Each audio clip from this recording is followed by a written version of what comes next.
Welcome to another episode of Rich Dad Stockcast, the show for anyone serious about improving their financial education and taking control of their financial future. I'm your host, Denney, and today we're diving into an exciting and powerful topic of option trading. Now, we'll uncover the basics, probably bust some myths, and most importantly, show you how to take practical steps toward applying this strategy in your own investments. Now, before we jump in, don't forget to like, subscribe, and leave a comment wherever you're listening. We value your feedback. It helps us to bring you more of the topics that you care about the most. Now, for free access to exclusive educational resources that'll help you on your financial journey, head over to stockcastbonus.com. Now, I'm thrilled to welcome back our Rich Dad expert, Andy Tanner. Andy, it's always a pleasure to have you on the show. Thanks, Del. Great topic that you've chosen today, and can't wait to dive in. Great topic. It's such a great topic. It really is. But let's start to break down the fundamentals of option trading for our listeners. There's some people might have heard of option trading. A lot of people know about trading the stock market, but options is a whole nother level. Let's just start with the basics. What are calls? What are puts? Just lay it on us. Well, I guess the easiest way to speak about is to change the word option into maybe some synonyms. I mean, option is a word for choice. It means I can do something or I can not do something. And people often see, it's advantageous to do that. Someone might say, I'm not going to commit to this right now because I want to keep my options open. Maybe a young lady has several suitors and she's not going to commit to one because she's like, I'm going to wait and kind of see how these things play out. I want to keep my options open. So there's something called opportunity cost when you pick and commit to something. You've committed and those resources are there. But when a person keeps their options open, they assume the power of freedom, the power of choice is preserved. And a lot of people like to be able to do that. So what an option is it allows you to keep your options open and have the choice to do something without having any obligations or commitments. So if a person likes the idea of choices rather and without any strings attached, without any commitments, that's basically what an option does. If you were to I guess go to a formal dictionary type investor dictionary type definition, would say it would be the right but not the obligation to purchase a specific stock at a specific price within a specific time. So that's kind of a formal definition, but it just seems like, hey, I want the right to buy or the right to sell a security at my will and pleasure without having to be committed to that purchase or that sale. Beautiful. All right. So what is the difference between... If that's nerdy enough for you. I like going nerdy on this. I bet you the listeners do too. So what's the difference between, just traditional buying stocks versus, the strategy of option trading? I know we have the option to buy stocks, but what does that mean between the two? So a person can get involved in stocks in several ways. My favorite way to involve myself in stocks is as an investor, not a trader. And generally, people think of investors, or at least the way I would define it, is an investor is someone that has the mindset that they're owning a portion of a business. This is very much to what Warren Buffett subscribes to, and the late Charlie Munger. They say, look, when I'm buying a share of a company, I'm not really concerned about its price, where it goes tomorrow or next week or next year. I'm really interested in a good business that produces earnings. They very much like dividends or participating in sharing, hence the term share of stock, sharing in the earnings and the production. So, if you look at a guy like Buffett, he owns Dairy Queen, and it's not even publicly traded. Dairy Queen doesn't have a stock price because there's no shares available. Buffett owns all of them. And whether he owns 100% of the shares of Dairy Queen or just, 2% of the shares of Apple or whatever it is, he looks at that as business ownership. And when he exits a position, he doesn't do it based on a reactive reaction to stock price. He does it based on the fundamentals of the company and the future prospects of the business, not so much the stock price. Now, traders Most of the trading that's done at the New York Stock Exchange, the NASDAQ, is done electronically. It's done by algorithm. It's done by, people use the term AI loosely to mean a lot of things, but it's basically when the machine makes the determination, uses its intelligence to make choices. We have this thing called high frequency trading where people trade in a millisecond, trying to just shave the tiniest movements. And that's all about stock price movement. So, stocks can be invested in, which is my favorite thing to do, or they can be traded, which is something I'll dabble in for fun, but it's not my bread and butter. Options are never invested in because they have an expiration date. It would never make sense to invest in an option saying, I want to own this option because of its long-term prospects. Its long-term prospects is it will expire, and the day after that expiration, there will be no option. It doesn't exist anymore. It's gone. So to invest in something that will disappear is not it's not something you do. So price does matter when you're looking at options. And Warren Buffett, someone said, well, he's an investor. Well, he trades put options all the time. I don't think they're a long-term investment because they have an expiration date. So that's the real difference. Is if someone asked me, basically, what do you do? Well, I buy stocks, I invest in stocks, but I trade options. And so that's a big delineation to understand, I think. Yeah, I like that. Now, just for the average listener that's out there, probably we need to define a few key terms, and maybe there's other terms that you might think of too as we talk about. I think calls, puts, expiration Yeah. dates. Those are Stuff like that. three things that we really need to know. Can you define those? And am I missing anything else that maybe the new investor might need to know? Yeah.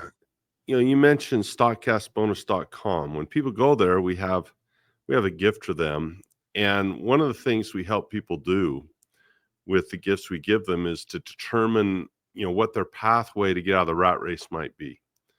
If I'm at point A and point B, how long will it take me, or can I do it within a certain amount of time?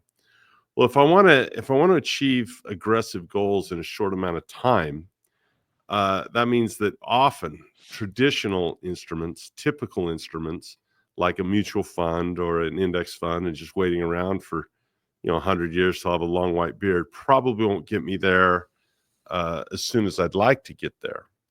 And so we look at different instruments, and part of these are what you mentioned, are stocks and options. So there's only 6 things you can do with stocks and options. You can buy a stock and you can sell a stock. You can buy a call and you can sell a call, or you can buy a put or you could sell a put. Now, when you combine those, there's infinite, well, not infinite, but there's many combinations of those, types of things, and we create positions. And that's what we teach at the Cash Flow Academy, is how to use these in a way that's deliberate and, hopefully intelligent. So a call option is very simple. It gives me if I own a call option, I do a deal with someone. I say, hey, I want the choice, I want the opportunity to buy this stock at a set price, and I want to put that on hold. I want to put that on layaway, so to speak. I want you to hold that price for just me, and I want to wait and see if it goes up before I buy it. And if it goes up, after I have that option, I see the price goes higher than the one I wanted, I get to buy that stock already knowing that the price has gone up. But if the price goes down, I can say, boy, I'm glad I didn't buy that stock. That price went down. I think I will not choose to buy it at that specific price. So let's do an example. Let's say I wanted to buy a stock at $100, and I thought that price at $100 would be really nice. Rather than committing and spending $100 today, I might say I want to wait and have a right to buy it at 100, but not obligate myself by doing it. So if the stock went to 110 a month later, I'd say, hey, this is awesome. I can buy that $110 stock at 100. And that means my option's now worth $10 of what we call intrinsic value. But if the stock went down to $90, I'd say, man, I'm glad I didn't buy that. I would have lost $10. And of course, that option has no intrinsic value. So when you buy an option, you're buying time. And generally, it's a very small percentage of the stock price, as low as 1 or less than 1%, where you can put on layaway. Now, that sounds kind of like a lottery ticket, and in a way it can be, because stocks don't always do what we want them to do, and There's a ton of things to learn. But that's an important thing to say, look, maybe a person doesn't want to commit their money. They can just put it on layaway for a bit. And, that's basically what a call is. A put is important because a put gives me the right to sell something. There's something called a protective put. Let's say I own a stock already and I'd like the right to sell it. If it got down to a certain point, I want a line in the sand. I'd be willing to pay a little premium for an option and say, I want the choice to sell this. That's a huge thing. I'm not sure that I'd trade stocks or even own stocks if I didn't have options, because options can offer me tremendous protection, particularly in rough times where I say, yeah, I like the idea of holding for long term, but boy, I also like the idea that I could hedge this a bit. If you want a great story on puts, maybe we can tell this after the break if we have time, is, puts, the best story that I think people would appreciate is Mark Cuban. Is that's how he got rich. So maybe we can tell that story later on if it becomes relevant. But yeah, billionaires like Buffett and Cuban and Soros, these guys absolutely use options as a very integral part of what they do. I wouldn't say it's the central part, but it's certainly a tool that they are familiar with, that they have used, and the result isn't millions, the result is billions. And this could be scaled down to the average Joe. How does so we understand calls, puts, calls, markets going up, puts, markets going down. That's what we're thinking. Now, what about leverage? Why is leverage important with option trading? So I love leverage. If you were to back up and say, what is financial education? What is it? Someone says, I want to learn about money. You could say a lot of things about it. You say, well, financial education is showing intelligence in conducting transactions. Financial education is your ability to look at an asset and evaluate it and know whether to buy it or not. Financial education is protection and insurance, having a plan B when things don't go the way you want. There's so much to it. But a person could really make an argument here that financial education in terms of growing wealth would have two really important principles. Number one would be leverage. The ability to do a lot with a little is a huge component. I part ways pretty severely with guys that make a lot of money by wagging their finger at people like Dave Ramsey. I'll call him out a little bit. I don't think Dave is an evil person, not at all. He's a good guy, I suppose. But I saw a little clip, a little reel where someone said, if you had $1 billion that you could borrow 10 years interest free, would you do it? And he says, not even close. And I'm like, you're out of your mind. I mean, you at a minimum, you take that $1 billion and you go buy a treasury with it, and you've made money. I mean, it's that simple, guaranteed. So absolutely crazy that he just thinks of leverage dogmatically as inherently wrong. Leverage is everything in my life. When I used to train jujitsu, the leverage gave me the power to defeat stronger opponents than me. Leverage as a business owner, leveraging the talents of a team rather than individual. Why would you run from leverage? In real estate, leverage usually means debt, which is why people say, oh, he's over leveraged, right? That's bad. But in the options vein, we're talking about leverage without debt. We're talking about levering without having, and we already touched upon it at the show. If I have a choice to do something and I don't have to do it, that's a form of leverage right there.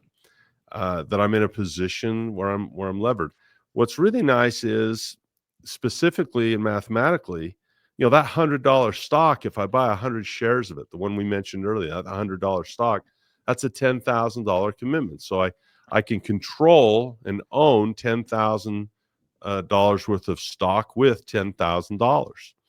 But maybe the option for that is only, let's say it's $1, or $5. Well, now I'm controlling 10,000 with $500, right? And so instead of committing $10,000 to investment, I can commit $500 to the investment. Now, if that stock goes from 100 and 110, I've made a tremendous profit. You can make $1,000 with a $500 investment. So it really it's the same as a down payment on a house. The house might be 100,000, but I might only put down, 20,000. And I get all the upside in that, have only invested 20 instead of 100. Well, the same is true with an option, but there's no debt involved. Is it risky? Well, yeah. If a person has an option expire and they sit on their hands and don't do anything with it, they've got 100% loss. But relative to the amount of asset they control, there's much less at risk in the first place. So even though you might have a total loss, you didn't risk it.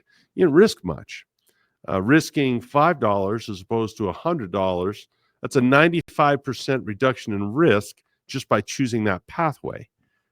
So are options risky? Well, everything is risky. Going to the grocery store is risky. It's really about education. I look at leverage more like fire, in that, okay, what is fire? Is it good or bad? It's not inherently good or bad. It's useful or dangerous depending on the care in which we use that tool. If we use it carelessly, we can get burned. If we use it wisely, we can cook food, chase off a beast, save ourselves from hypothermia, give ourselves light and warmth, and even just enjoy a campfire. So I don't have a problem with the leverage associated with options any more than I have a problem with lighting a campfire and cooking breakfast over it. It's a tool. Is it risky to cook breakfast over a campfire? Well, it's risky to cook breakfast in the microwave if you're not careful. So it just, people need to grow up. If you're risk adverse, every time people come to me and they worry about risk, I say, all right, well, what's on the other side of risk? Reward. There's a risk reward ratio, and one is married to the other. Education reduces the risk. I think risk is more a function of the investor than the investment myself. I don't think that fire's as risky as who's kindling the fire. If it's a 3-year-old playing with matches, that's far more risky than a Boy Scout who's been trained to make a campfire properly. There's almost no risk if I go out and I make a campfire. I've done a lot of times, and I would have total confidence that I could build a fire in my fireplace, roast a hot dog with my kids, and that we wouldn't have any emergency room. Not to say it's impossible, but I have a high confidence. Well, options is the same for me. My heart rate doesn't get up anymore because certainly can't maim me, certainly can't burn me. Might lose $1 once in a while. So important stuff to learn options. If you have that. Before we go to break, let's say this, and then we'll come back and maybe talk detail. The problem with stocks, especially stock traders, is they don't know where the stock's going to go. It's an unknown. I can't buy IBM and tell you if it's going up or down tomorrow with certainty. I can guess, but I can't do with certainty. Options bring that certainty to the table. I know what I can buy at. I have those opportunities guaranteed. I have no obligations to do it, but I have a guarantee that I can, and I have an opportunity to sell things at prices. So if I can guarantee my buy price and I can guarantee a sell price, that inherently should speak to people. It says, geez, in a stock market where prices could go anywhere, would it make sense that I'd want to lock in sell prices, lock in buy prices, and purchase guarantees to protect my cash? That should inherently, I would imagine, appeal to people because it reduces the uncertainty that is inherent to stocks. Very good. I'm such a fan of leverage with options. That's one thing I've learned from you is the power of option trading, leverage, and Brazilian jiu-jitsu, how to put someone in an arm bar. I miss those days, Andy. We used to roll a little bit, Del. That jiu-jitsu is real stuff, man. It is real stuff. Well, let's do this. Let's go to break. Listeners, when we come back, Andy will reveal some practical strategies, how to make the most of option trading, including some secrets to maximizing gains while managing risks, kind of like Mark Cuban. Stay tuned. So far, it's been great. I needed a source where I could really enrich my education through stocks. I didn't really have an avenue for it, and it's helped me a lot. The simplicity has really gotten me on the track to where I enjoy the learning as well as it's really solidifying in my mind. And like, they're not just trying to sell you something, they really care about the people that are in the course, and they really do care about you and your personal goals, and what you want to do is to help you and your family and whatever your goals are in life through that. So it's really been great. Welcome back to Rich Dad Stockcast. I'm your host, Denney, and today we're exploring option trading. Now, before we jump back in, don't forget to visit stockcastbonus.com for free tools and resources to help you better understand advanced investment strategies and build your financial knowledge. Now, we've covered the fundamentals. Now, let's talk about how to implement these strategies effectively. We talked about puts a little bit earlier. We talked about Mark Cuban. I think this is a great story that really highlights the power of puts and options. Andy, can you give us some context in Mark Cuban's story? Because maybe Mark Cuban wouldn't be the Mark Sure. Cuban we know today if that story didn't happen. Oh, by his own admission. So Cuban was I think he was a bartender, and he used to trade stocks and options. He understood them. I mean, he dabbled in them. Got some buddies together, eventually got into software, and he started a company eventually called broadcast.com. And they would, do sporting events, stream a baseball game around the world. And so people could get their sports through broadcast.com. Well, in the 90s, in the heyday of the dot-com boom, Yahoo was the dominant search engine. Google had not come to power yet. And so you Yahoo things instead of Googling, you Yahoo it. And I want to say it was probably over $100 a share at this point. Don't hold me to that. You could ask Mark, but I'm pretty sure it was around the height of this thing. And Yahoo wanted to buy him out, wanted to buy broadcast.com. And you can often, they've got all this stock that they've held, they have what's out in the float, but the company retains a lot of shares. So they got all this stock, and they say, hey, rather than taking money from our cash pile and hurting our cash flow, let's just give him stock. Let's make a trade, which is a great way to do it. Well, if Cuban would have thought, Yahoo is going down, he probably wouldn't have made the trade if he thought he'd be stuck with the stock. He said, no, give me cash. But he said, yeah, I'll take this. And there was a vesting period of 6 months where he could not sell. They said, we'll sell you this, but we don't want you to just blow all these shares. So I think it was $5.7 billion in shares. That company was worth a few hundred million. He had a couple $100 million at that point, I imagine. And so what he did is he took 100% of that money that he had, all of his cash, to protect this. And he said, look, I want the right to sell this, let's say at $100, whatever it was. That way, if Yahoo were to fall to 70, 60, 50, 40, have a dot-com crash, no matter how bad it was, if those shares are only worth $5 at the end of a month, someone would have to pay him. They made him promise he has the choice, he has the option to sell those $5 shares at $100. So basically, it froze and locked in his profits, locked them in like an insurance policy. Well, the 6 months went by and nothing happened. So the premium, like your insurance, if your car doesn't wreck, you don't get to make a claim on it. You're not going to exercise your insurance rights because there's no reason to. And so once he was able to sell it, he did something really brilliant. He used options in two ways. He did what's called a collar. And he says, tell you what, maybe the stock, let's say the stock's at 105 or 110, something like that.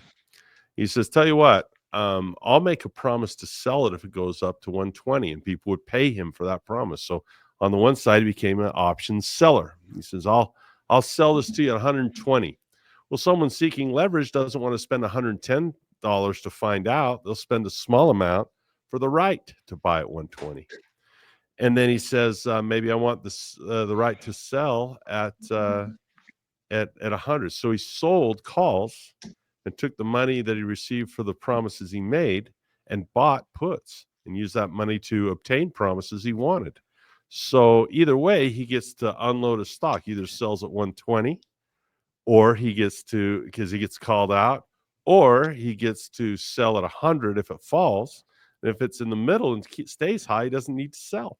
So whether it goes up, down, or sideways, he gets exactly what he wants. And that's the lesson of options, is you can position yourself to where you win up, down, or sideways. And certainly Cuban would have been delighted to sell at the higher price, thankful to sell at the lower price, and content to keep it at the current price. So the ability to raise cash by making promises, to then turn around and buy the promises that protect you, we call that position a collar. I think 100% of people in financial education. If you're a real estate guy, you should still learn the collar, because conceptually, the lessons are amazing on risk management and what it does for you. So as history would play out, Yahoo completely tanked. I think it went down to like $5 or $8 a share. And Cuban had he was like Eddie Murphy in Trading Places, when he had the vase. And they said, hey, this is my vase. I can play Harlem Globetrotters with this vase, right? And he drops the vase. And the Mortimer brothers say, the Duke brothers, Mortimer says, gee, that's a $30,000 vase you just broke, but I remember estimating its value in the insurance at 50 or 45 or whatever. So we just made $15,000. It's a $50,000 vase. We paid 35 for it, 15 grand, right? And so that idea of insurance is wonderful. By the way, just the Trading Places reference is fun, because that's actually born of a story called The Turtle Traders, where some very advanced traders took on some people who had never done it before to see on a bet if they could really teach these people to do it. So a lot of people don't know that the movie Trading Places was inspired. It's a Hollywood inspiration, but it did come from the idea that people, the question is, could an average person learn to make money as an option trader? And the answer is yes, they can learn it, which is why I get to do what I do every day, is to help people learn how to do this the right way. So that's why Cuban's still a billionaire, is put options. That's amazing. So speaking of the average person is probably listening and saying, all right, that's cool for Mark Cuban, but what about me? What about me, the nurse that I'm getting into the stock market? How do I use that to my advantage? Yeah, I mean, I can take it the other way too. You can go from someone who's a billionaire to where you can go to like a kid who's just starting out. When my sons were in the 8th grade, I brought them home for homeschool, and my older son now, he's a senior in high school. And so he's been trading his own account for years now, and he's 100% confident in it. He has no trouble with it, and I don't need to mind that account. It's still connected to me. He turns 18 where he can go and take it on his own now. He doesn't need a custodian signing with him. But while they're connected, he'll make a trade and it'll pop up on my phone. I'll say, "Oh, that's a pretty good one." So if people have a fear of I can't do this, I can't help that person. They're not going to make it in anything they do. Until you get some self-confidence, say, look, I have a brain. People say, I've heard people say, God doesn't make junk. Give yourself some credit. You're an amazing brain. And of course you can learn how to do new things. But if a person doesn't believe that, I'm not in the business of trying to motivate people to believe in themselves. I'll leave that to other people that are in that business.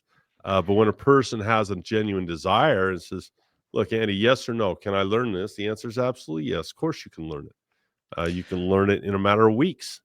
This isn't a 4-year degree you're seeking here. This is something that a person can do in a short amount of time.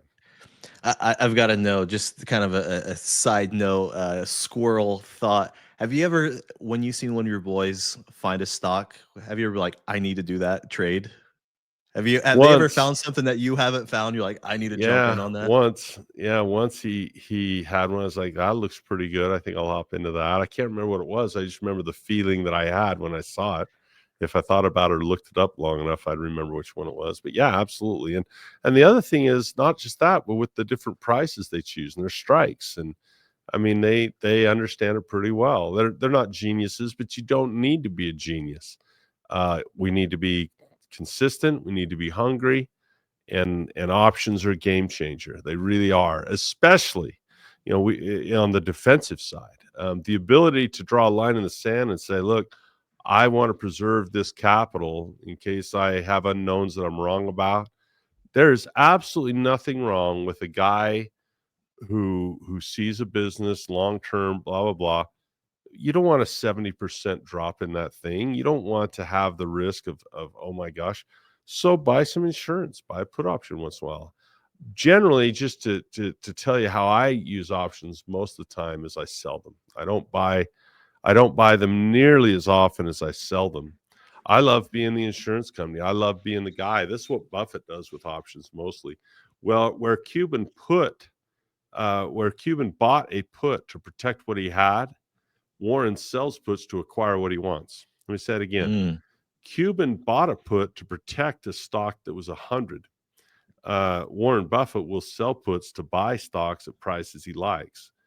For example, if Coca-Cola is trading at 69 and Buffett says, I like it at 65, he might sell a put to someone and says, look, if you're worried about the stock dropping and you want to sell it, I'll give you a guarantee that I'll be the guy that buys it. Because Buffett usually looks at the quality of the company, not the stock price. And so he'll say, yeah, I'll get paid to buy that. In fact, if you look at Burlington Northern Santa Fe, Buffett eventually acquired the entire railroad and it's, delisted it to where Berkshire Hathaway owns the whole thing. Well, he started that process. I want to say the stock was in the 80s. And he says, if it falls to 75 and you guys are worried about your $80 stock getting below 75, I'll give you a guarantee to buy at 75. That way, if it goes to 60 or 50, you have a guarantee. I'll buy it at 75.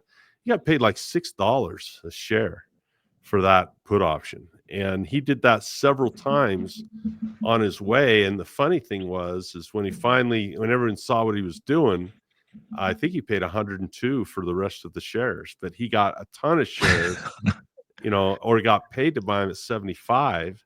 And so either he collects that $6 towards his cost basis, or he gets to buy them down at 75. Brilliant, absolutely brilliant. And I don't like to sit here and try to convince people they should do it. I mean, if you don't want to do it, that's fine. You're not arguing with me. You're arguing with Warren Buffett. You're knocking on his door and saying, oh, little Warren, aren't you silly for wanting to learn options, these risky things?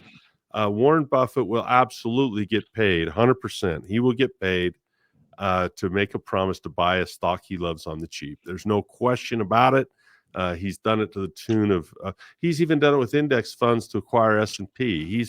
He's done billions of dollars a year where he's sold options on indexes to say, if the S&P gets this cheap, I promise to buy it. And that's why he's where he is, financial intelligence. So I would, I never beg people, but I would absolutely encourage you, if you're honest and sincere about your financial education, there are some nuances to it. There's some things to learn. I had to take time. If you think you're going to be a great options trader in a podcast, that's smoking marijuana. But if you're committed to it and you want to work with us, we can help you do it. You've got to love the Oracle of Omaha. I do want to touch on just a couple things before our time comes up. There are risks that are involved with option trading. You have an expiration date. Is there anything else that people should be aware of? I mean, we don't want people to jump right in. Trading. There's probably about 20 hours of stuff I'd like people to be aware of. Right? It's not overly complicated, but it's not overly simple either. I'll tell you what I would finish with is you mentioned the Oracle of Omaha. I don't think that's I don't think he's like a wrestler that says, I think I'll go in the ring and call myself the Oracle of Omaha, and take on Hulk Hogan. I don't think it was a moniker that he chose to say, yeah, I think I'll be called the Italian Stallion here. I think that's going to be my name.